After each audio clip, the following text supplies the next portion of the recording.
Conor, do you want to kick off, or do you want me to start saying something about the art competition? Sorry, Paula. Yes, sorry, I was just introducing. I forgot to unmute myself. Okay. No, sorry, I'm just going to welcome everybody to this, the festival finale. What you're seeing on screen there is a collage or a slideshow of all of the entries in the children's art competition, and it is all of the entries, so it's not the prize winners.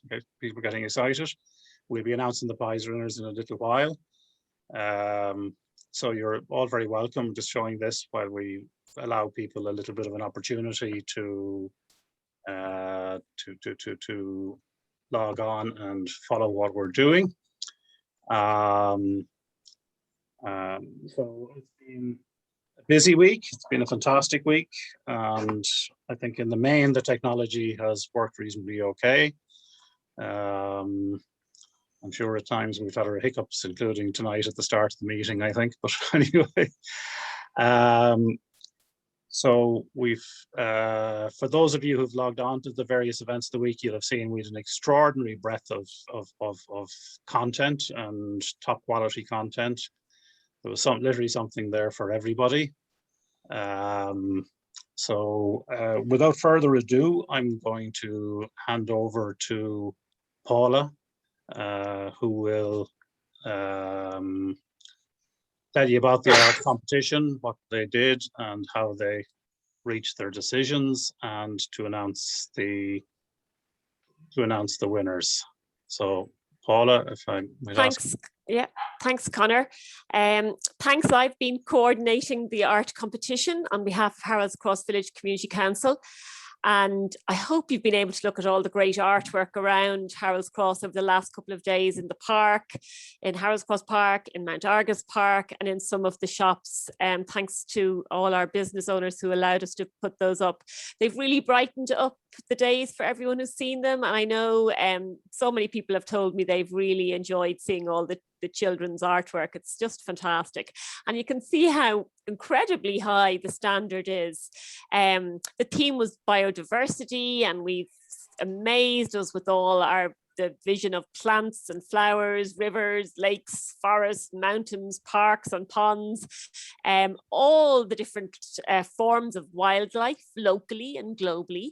And there's been an abundance of blossoms and bees and butterflies and birds. And you can see that in all these wonderful pictures that are coming up here on the slideshow. There was a great use of colour and different media, so much beauty and variety. We had amazing 148 entries in our 5 categories.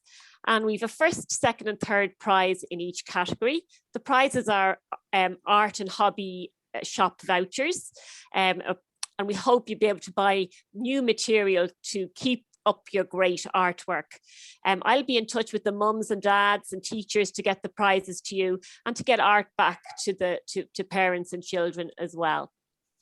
So we've come to the end of our slideshow there. So I'm just going to stop sharing the screen, and I'm going to get on to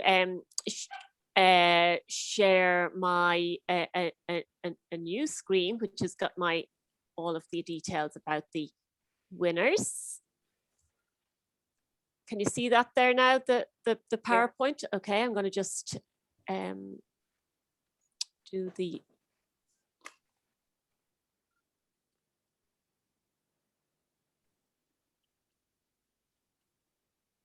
now. So I'd like to thank our 4 judges. We had 2 of our resident artists, Sheila and Owen, and 2 resident art educators, Adrina and Paddy, who very kindly did the judging for us. And it was a very hard job, I really must say. They found it hard to pick out the winners. They're so good. The variety and the talent is just amazing. So first up, I suppose just to say, we have our 3 prizes in each category. We'll have a first prize, a second prize, and a third prize. And first up is our 0 to 3 category. Oops, where's our 0 to 3? Hopefully I have them here. Oh yeah, here's our 0 to 3. And all of these artists used their paints and crayons and markers in such a lively way. And in third place, we have Georgia Smith and a very colourful kind of butterfly print here. So well done, Georgia, it's fantastic. And in second place, we have Constance did a wonderful, lively orange and green painting. It's just brilliant. I think I see a little bird down there in the corner too. Well done, Constance. And in first place, we have Shalina O'Leary, and she has a wonderful, lively, rustic coloured painting, and it's really enthusiastic. So well done, Shalina, for that. So much potential in these very small little artists, and we look forward to seeing them growing and progressing in their art. Well done, everybody who entered. Then we have our 4 to 6 years winners. And this was such a great category, loads of wonderful painting and drawing. And we're going to go and see some of this work. And in third place, we have Audrey McGowan. And you see this wonderful picture of rainbow and trees, and there's great insects and birds. I see a robin there, and animals. It's such a fantastic picture and really great use of colour. Well done, Audrey, that's just fantastic. In second place, we have another wonderful picture of a tree. This time it's an apple tree full of birds in their little nests. You can see them there, and all of the lovely flowers and some little rabbits frolicking in the grass. Well done, Lauren. It's great. It reminds us that we're going to have orchards in Harold's Cross. We had them in the past and we're hoping to have them in the future again. And that's just a great painting by Lauren. In first place, in the 4 to 6 years category, we have Liliana June's wonderful picture. It's really well observed and proportionate, and it's a cityscape and has people in it as well, and with the nature all surrounding it. It's a fantastic picture, which reminds us that there's biodiversity in our cities that benefits us all as humans. So I just think it's just wonderful. So well done, Liliana, for that great picture. So our 4 to 6 category winners, well done all. Now we go on to our 7 to 9-year-olds. Again, we had loads of entries in this categories and from the schools as well. So thanks to all the teachers who sent in their pupils' wonderful paintings and drawings. In third place, look at this wonderful butterfly, so colourful and bright. And this is from Matthew, who's from room 3 in St. Clair's National School. Thanks to room 3's teacher, Miss Hennessy, who sent in all the awe-inspiring work from her class. And well done to Matthew. What a great picture of a butterfly. In second place, we have Kathleen Boyd's wonderful blossom tree with its beehive and its honeybees. So important to have these pollinators flying around in our neighbourhoods. And we can see here a wonderful sunny day, just like we had today. So well done, Kathleen. That's just a wonderful picture. In first place, in this category, we have Mokshisha Vudi, whose detailed drawing shows us all of this global biodiversity, land and sea, with a huge variety of plants and animals. You just see so much is happening in this picture. It's wonderful. And I just love these 3D butterflies who just seem to be flying out of the picture. It really adds something extra to this work. Well done. It's absolutely fantastic, Mokshisha.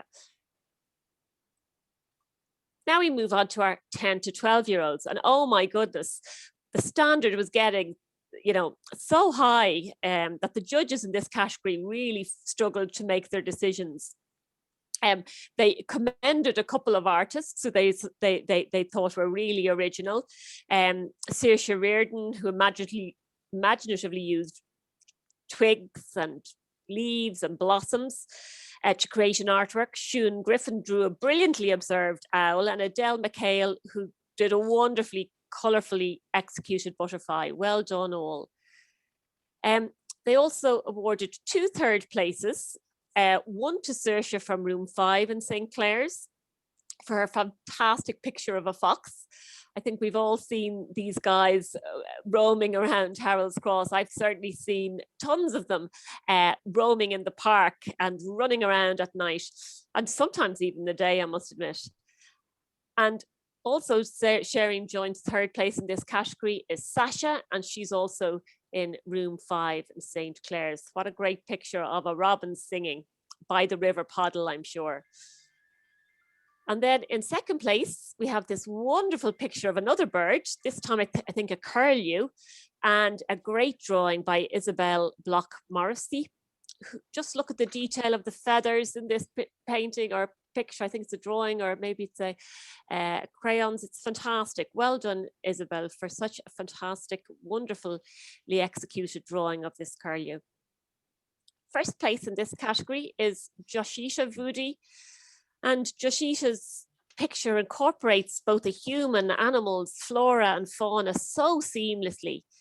It's a great picture of biodiversity, and we see how everything is interlinked. It's so topical, such a colourful, full picture. Well done, Joshita, and first place is yours in this category.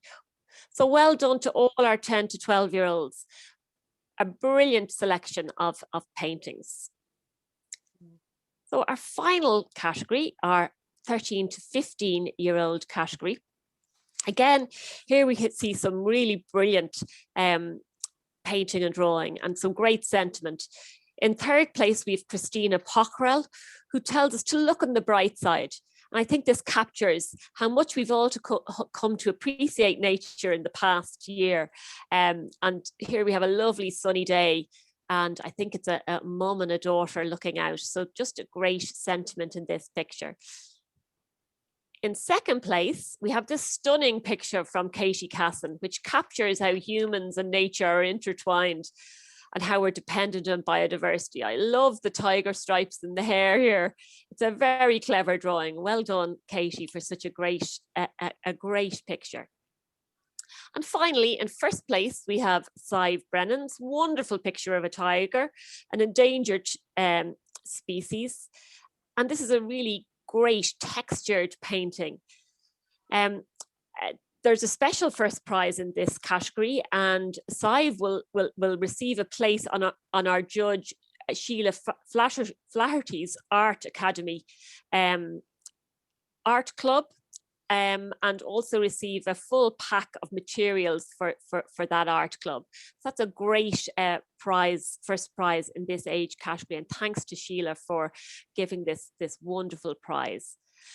So all I can do is say thanks to all our artists, and hopefully you've seen the artwork on display, as I say, over Harold's Cross. And we wait with bated breath until next year, so we can see all of your great artwork again.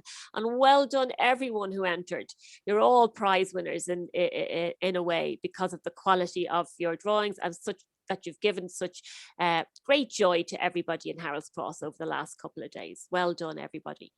So I'm going to hand you back over to Connor now, and I'll stop sharing.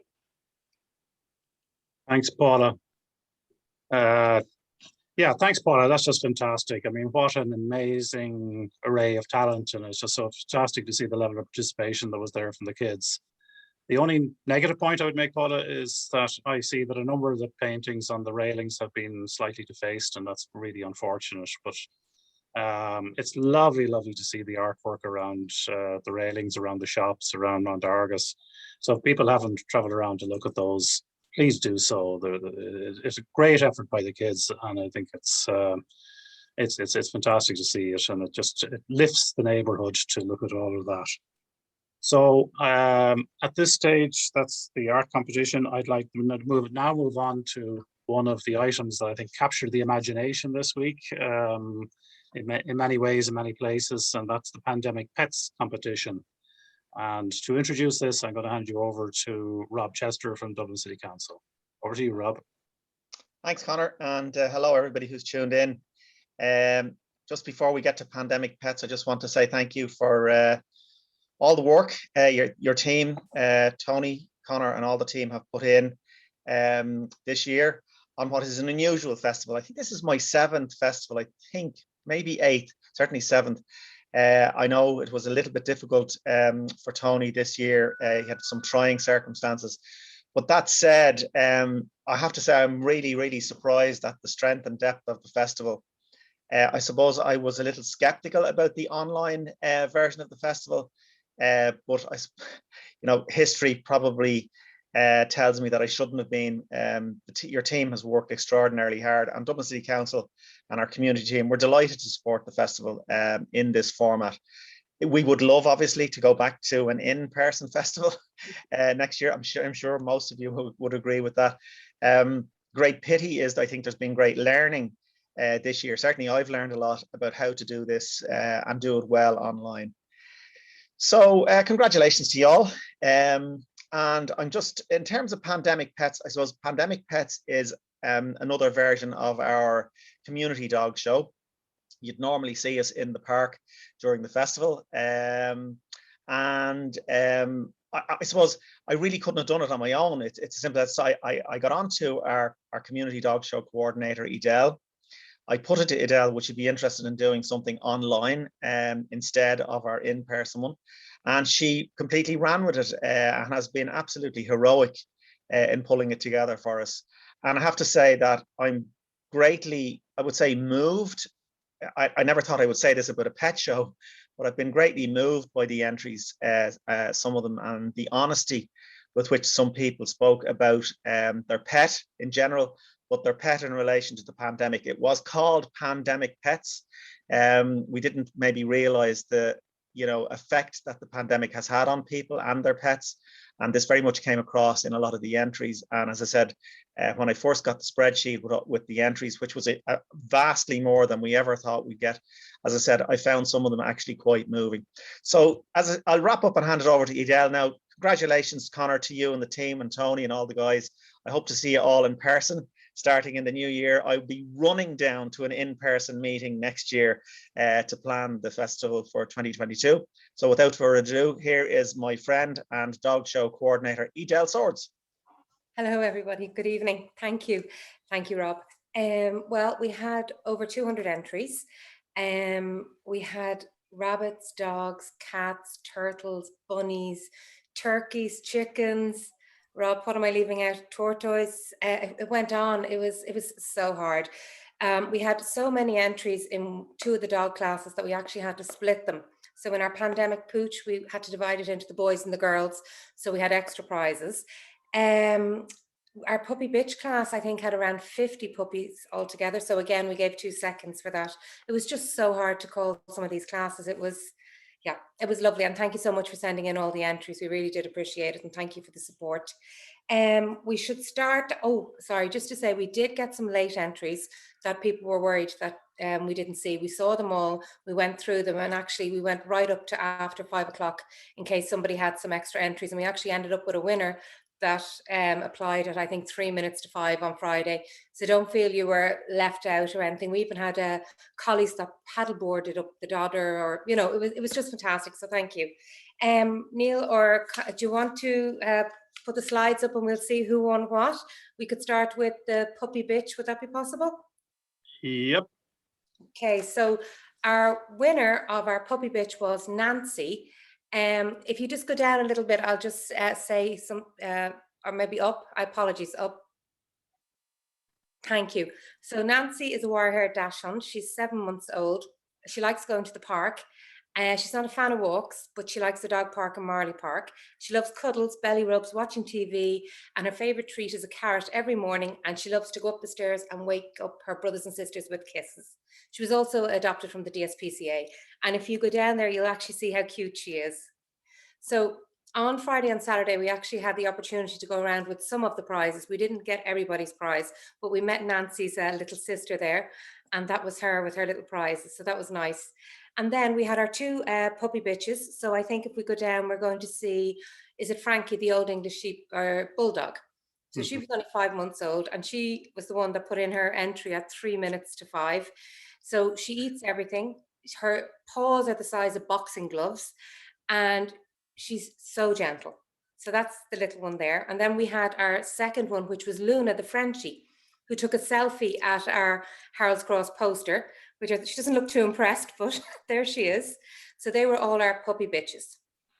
Then if we go down a little bit further, we have a nice story of our first place with the puppy dog.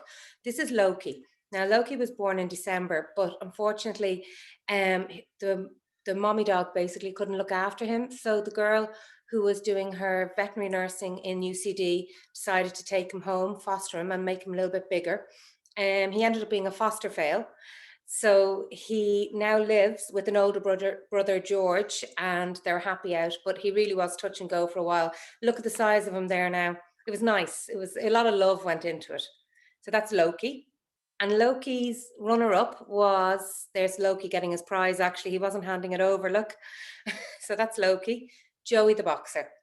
Now, Joey the boxer, they have a boxing bag out the back and he's running into everything and he jumps up and down and he's just really bold, I think, but also very cute. So Joey got second place.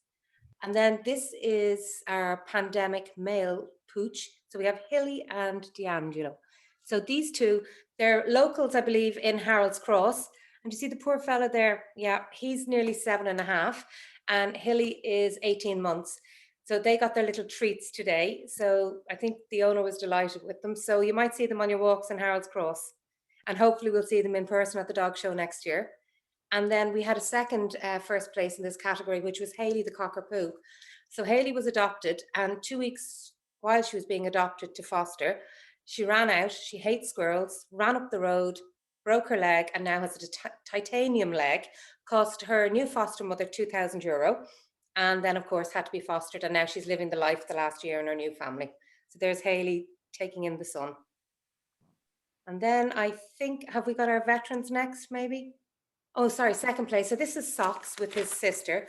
And Socks is half American and half Irish. It's an Irish Border Terrier.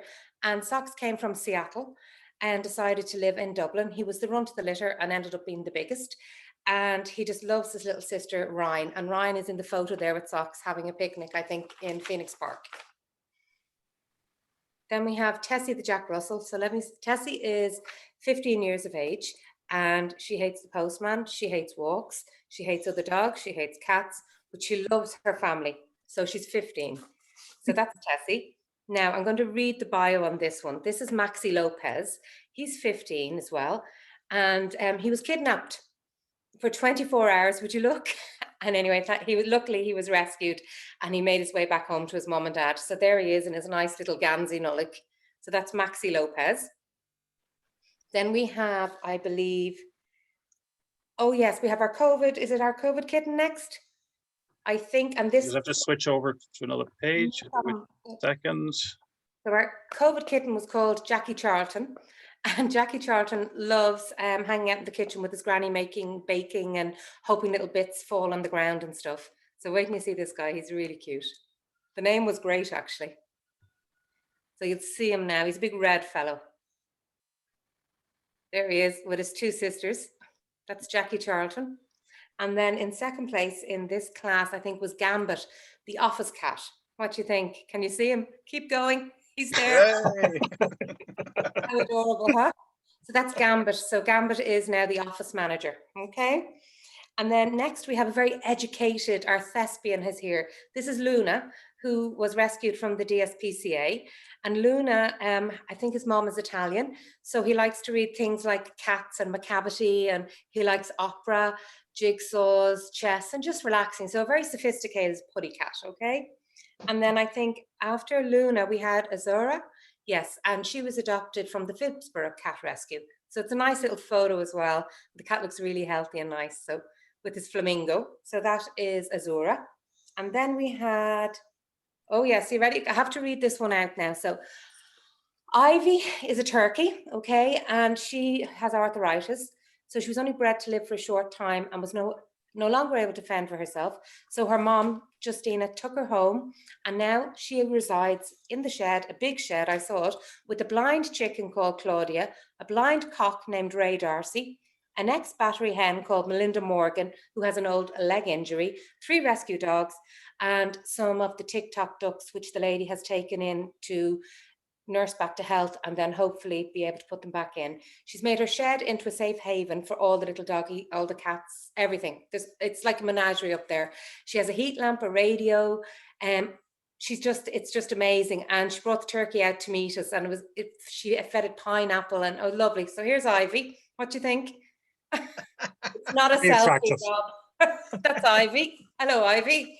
Okay, and then in a very close second, we have Terry the tortoise. So Terry is 3.5 years of age, and he's a tortoise and does tortoise things. So there you go, that's him. And then we have an ape. Now, the pandemic partners, we had very little human and pet, and some of them were not visible. It was kind of hard. So we went with, for first place, Buddy and his brother Monty. Have a look at that for a contrast in photos. One of them is really not enjoying the party, and the other's like, heck, let's just go for it. And then we have Oisin in second place, I believe. Oh, that's Anne, his mom, getting the trophy yesterday morning. Delighted. And then we have Oisin and Leah in second place. So thank you for that. Great photo. So they're our second place in our best dressed. Then we had the best COVID cut. So we had Bendy the Maltese. Now I need to read his story for you. Just sorry, can you go back a bit there, Connor? Sorry.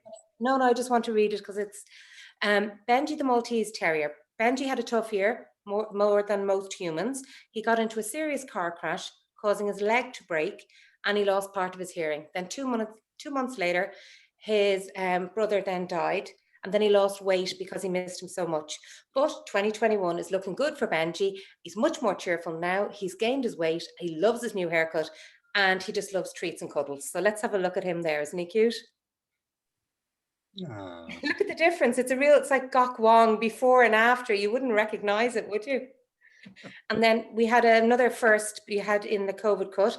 This is Archie, our miniature schnauzer. So he's 3 and he lives with his 2 brothers, Jack and DJ. And he recently got a new cousin. So he's mentoring him into how to eat shoes, rob biscuits, you name it. But he looks very dapper, I thought, in that photo in the end there. So that's Archie. And then wait and you see this one. Best pandemic photo taken outside the Harold's Cross area. All I can say is, wow, we got so many beautiful photos. Myself and Rob picked this one. We just thought it was fantastic. This is by Duke. What do you think? Isn't he gorgeous? So that's Duke, the Irish setter, and he's also one of the native Irish breeds. There's 9 in Ireland, so it's nice to actually have one of the native breeds in there. So that was our lineup for the pandemic pets. Oh yes, Simba in Harold's Cross. What do you think of that? And another resident in the Harold's Cross area. So up to here now, we have all the first places are contenders for our best in show, but we did have some little shout out prizes. So will I do those and then give you our penultimate winners? Okay. So next we have Susie the boxer, and we had a planter, and I just thought Susie looked like the planter, the little kind of flower thing. So that's why Susie won this prize, because she looked like the prize. So this is her human sister. So delighted. But apparently Susie has an obsession with squirrels and has gone through windows, broken doors, anything just to see a squirrel. Apparently she's never caught one, but the owner's worried what she would actually do. She'd probably run away. But that's Susie and her sister Eve. Then we had Pops. So Pops apparently is the best gal on her road, and there she is with her little spot prize. She was very excited. She's a beagle. And then last but not least, this is a lovely little story. I'll read it for you there now. This is Vivian and George Byrne.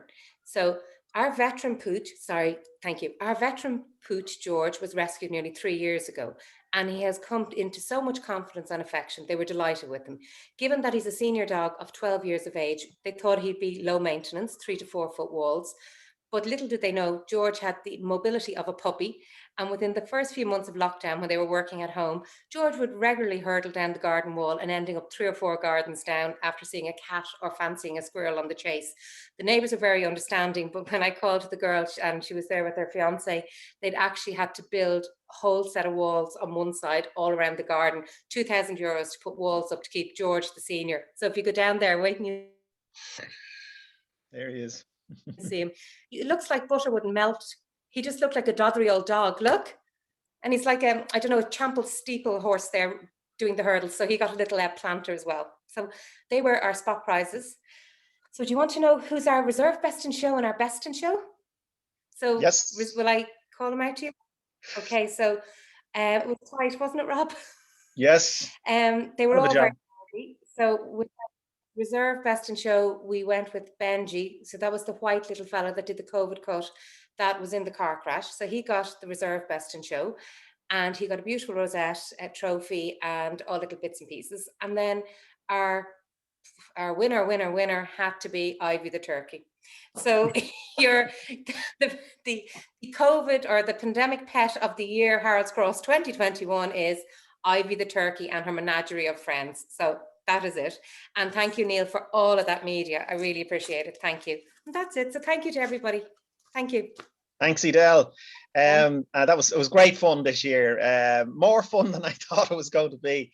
I'm just wondering, how do we go back to community dog shows, or do we open it wider for the in-person pet show next year and have Ivy the turkey come down and entertain us? Well, I would like to put in for danger money. Okay. Seriously. It was such a go there. I had 2 chickens in my hand at one stage and a dog coming for me. So look, thanks a million, Edel. It was lovely to see you. I hope to, obviously we'd love to see you in person, and we might squeeze a dog show in maybe at the end of the year if Micheál Martin will let us. We'll see how that gets on. Just before we go from our end, I just want to say, obviously, thanks to the Pet Parlour, Edel, who we work with very closely. Stephen and Michael up there, they're your one of your local pet stores. They're up in Terranure Village, and they pulled together some of the prizes and stuff for us. They're always very supportive. And I would say, she mentioned them there just in passing. We should never say single somebody out within the festival committee, but I have to say a major thanks to Neil and Fionnuala, especially Neil. Neil had to be incredibly patient with the pair of us. IT wouldn't be high on our skills list. So the first thing I'll do, Neil, when all of this is over, is I owe you a pint somewhere in Harold's Cross, and thanks for being so patient with us. And back to you, Conor. Thanks very much, Rob. That was great, and thanks, Edel. I mean, I think an unenviable task trying to pick out some winners out of that. What a fantastic selection. And I think, in all seriousness, it just is partly a reflection of just how important the pets were to people over the last year, and how it helped people get through all the crap we've got to go through. And hopefully we'll have the light at the end of the tunnel, but we won't abandon the pets.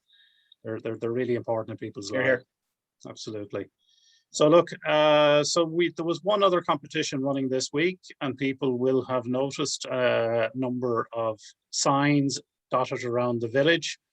There were signs written in the ancient Ogham language, and they were all containing hints. It was a kind of a treasure trail, Osc Gaeilge.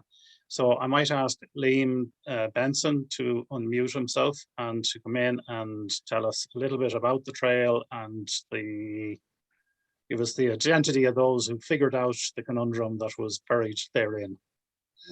Hello, Conor. Thanks very much.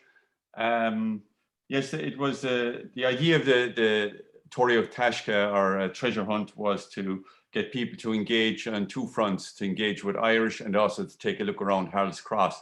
So we thought the idea would be to put something that had an Irish theme, and that we linked in with the themes of the festival: nature, community, and culture and history. And Ogham writing is an ancient form, an ancient script that is found, well, it's Celtic, is found in Scotland and Wales, but mostly in Ireland. A lot of Ogham stones in Munster.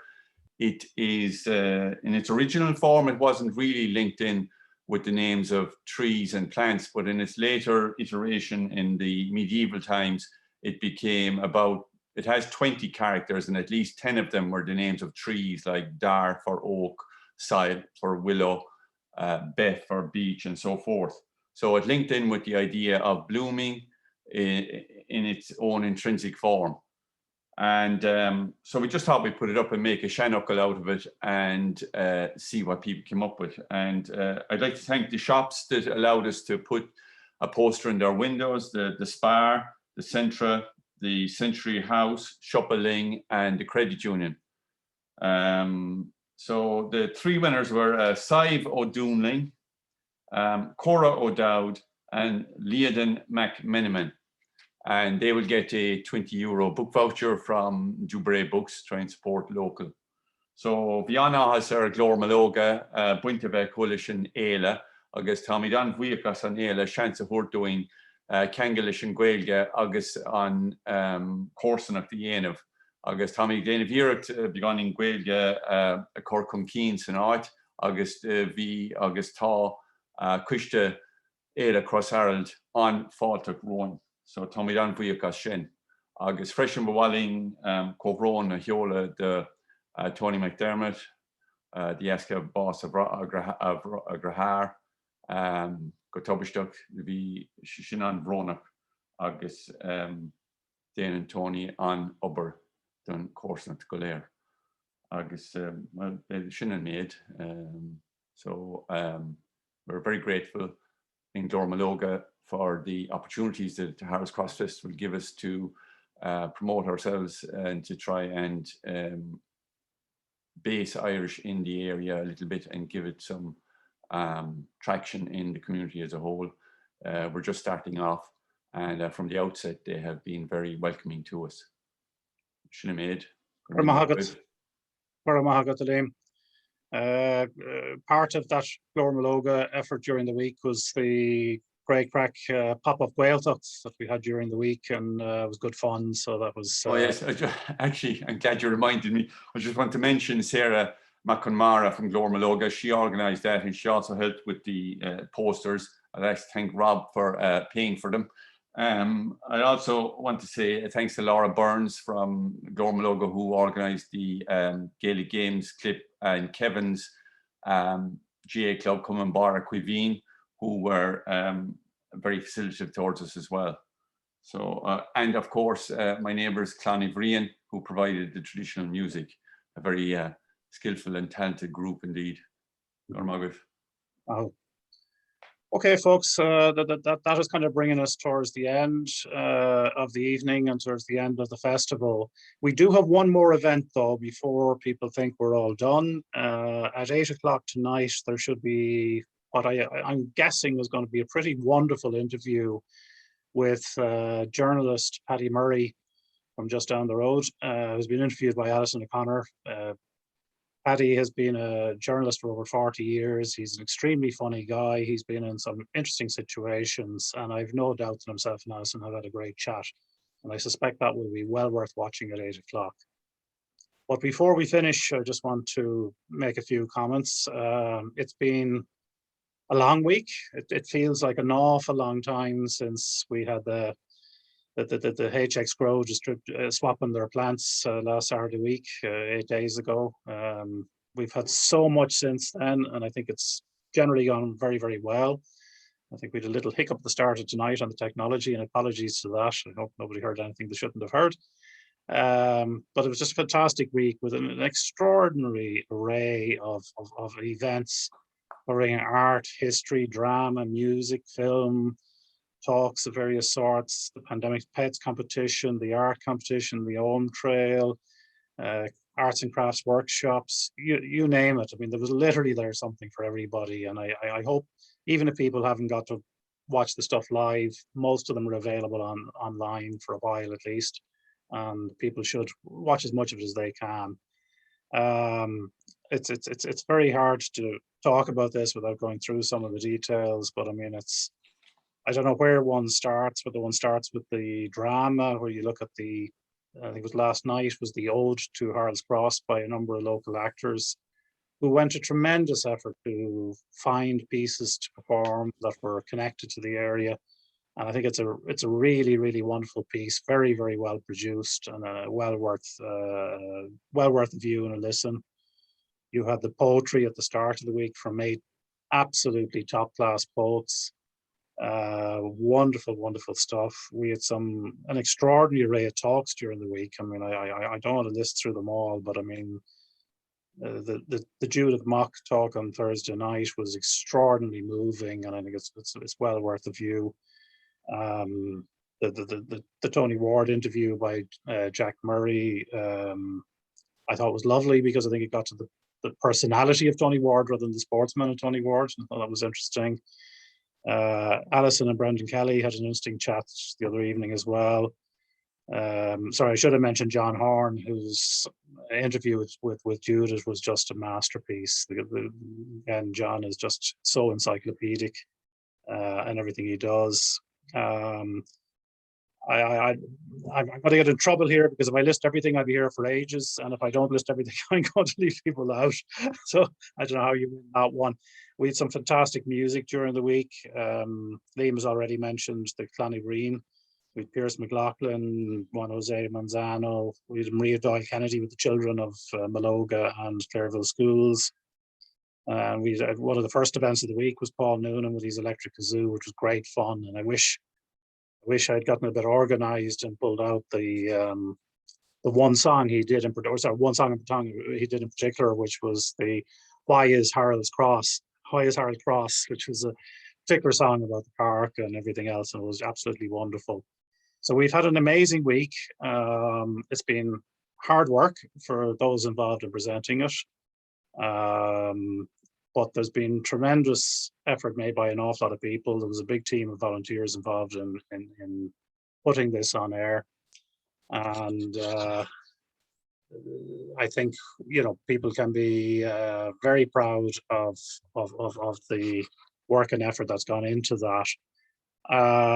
I don't like singling people out because I think sometimes that's unfair, but I do think it would be remiss of me not to mention the extraordinary effort that has been made by Neil Keneally and Fionnuala Rockett. I mean, they've been the people who've been mainly behind the tech, behind the website, and behind everything. And as those of you who've been following closely will have seen, there were some technical issues last night, and in real time, Neil sorted them out. It's just fantastic. We did have some other tech support from Emma and Dave, who we were very grateful to. A huge thanks to all of the people who gave of their time to do pieces for us, the actors, the poets, the various people who came and spoke, the people who interviewed them. We are so fortunate to have so many talented people in Harold's Cross. But more particularly, all of those people are more than happy to work with us and to present some really, really fantastic thing. I mean, the quality of the content this week has been absolutely stunning. And I hope that those who've not yet logged on to all of this stuff will do so in the near future, because it's well worth it. And finally, I just want to say some thanks to some of the people who helped make this happen. Mount Jerome are very generous to us with some support.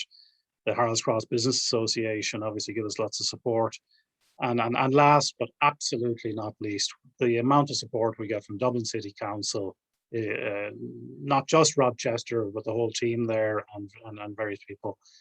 Without their support, we couldn't do all of this. But whenever we come looking with ideas or things we need to do, whether it's the HX Pro or the Writer in Residence or the Tidy Towns or whatever, the support is there. And you know, I know the council tend to get a lot of slack sometimes, or a lot of flack sometimes, but the support we get is absolutely fantastic, and it helps make all of this magic happen. So I'd like to ask Rob to convey that back to his masters, and we really, really appreciate the fantastic support we get. So folks, I think that's it. I think we wrap it up there. So thank you all for coming along to the various events over the week. Thank you for the support. Thank you for the encouragement. Pass on the links to your friends, your neighbors, your family, to get them to watch it up. Most of the items will be there for a while at least, from the links on the website. And hopefully next year at this time we'll be finished taking down all the stuff from the park after a wonderful day and a lovely sunny day like it turned out to be today. And maybe by now we'll have adjourned to McGowan's or somewhere, and a nice cold pint of something in a nice premises would be something hopefully that we'll be able to return to. So good night, thank you, God bless, take care, and see you next year. Bye.